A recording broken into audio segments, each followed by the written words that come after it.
And KVGC News Time, 7 minutes after the hour of 7 o'clock. Time now for a look at the news for this May 1st, 2017. Well, this morning at 8 o'clock, both the Amador Eldorado and the Tuolumne Calaveras units of CAL FIRE will require burning permits within the state responsibility areas. CAL FIRE reports burn hours will not be restricted, but that could change with conditions and result in a transition to nighttime burning. CAL FIRE urges property owners to be ready for the coming fire season by creating and maintaining a 100-foot defensible space around all structures.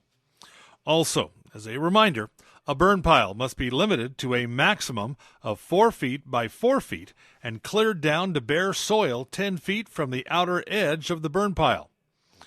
Always have water and a shovel close by and never leave your fire unattended. Additionally, never burn on a windy day, and remember, burning is only permitted on a permissive burn day. You can pick up your free residential burn permit at most of the locally staffed CAL FIRE stations Monday through Friday during business hours. For tips on residential landscape debris burning safety or other fire safety topics, visit the CAL FIRE website. Well, you can review the draft EIR for the proposed Calaveras County Cannabis Ordinance. The EIR was actually initiated last year when the Board of Supervisors was working on a path of regulating and permitting cultivation. Now that they have in front of them a proposed ban, that ban is included as an alternate in the EIR. County officials say the fact that a ban is discussed as an alternative does not hinder the county's ability to proceed with the ban and use the current EIR. The formal 45-day public review period begins today. You can contact the county if you'd like to review it. And 2 people were flown out with serious injuries after a double motorcycle crash in Jackson.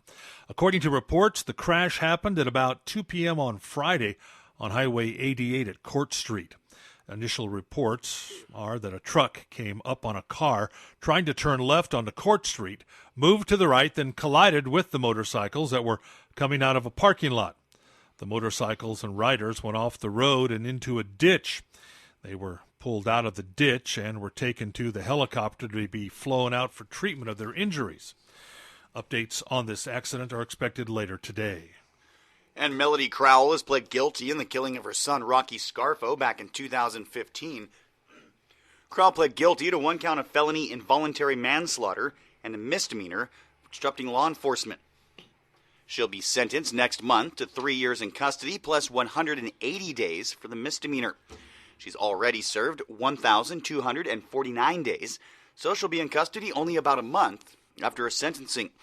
Crowell admitted to shooting and killing Scarfo, told investigators she did it because she was in fear that he may rape her. And a Valley Springs man allegedly assaulted an 83-year-old woman and injured 2 Calaveras sheriff's deputies before 6 law enforcement officers were able to subdue him. According to Calaveras County Sheriff Sergeant Anthony Eberhardt, deputies responded to a 911 call at about 11:45 Thursday on La Quintana Drive in Valley Springs. An 83-year-old woman said 38-year-old Jeffrey Allen Gregg had strangled and assaulted her. The woman locked herself in her bedroom, but the suspect kicked the door in. She was able to escape the house and call 911. By the time CHP and sheriff's deputies arrived, Gregg had barricaded himself into a room and refused to leave. After they tried to negotiate with him, deputies forced entry. It took 4 Calaveras sheriff's deputies and 2 CHP officers to subdue the man, and 2 deputies were injured in the struggle. Deputies and Craig were transported by ambulance to an area hospital for treatment. Craig admitted he was under the influence of a controlled substance and is in jail on $1.2 million bail. The 83-year-old victim received medical treatment on scene and was released. Well, a Copperopolis man in jail on charges he stole the same vehicle twice, but he says he borrowed it and was beaten up in Stockton by some other car thieves. According to the Angels Camp Police Department, an Angels Camp resident claims that 26-year-old Joseph LeCompte stole a vehicle from him April 15th, but returned it April 22nd.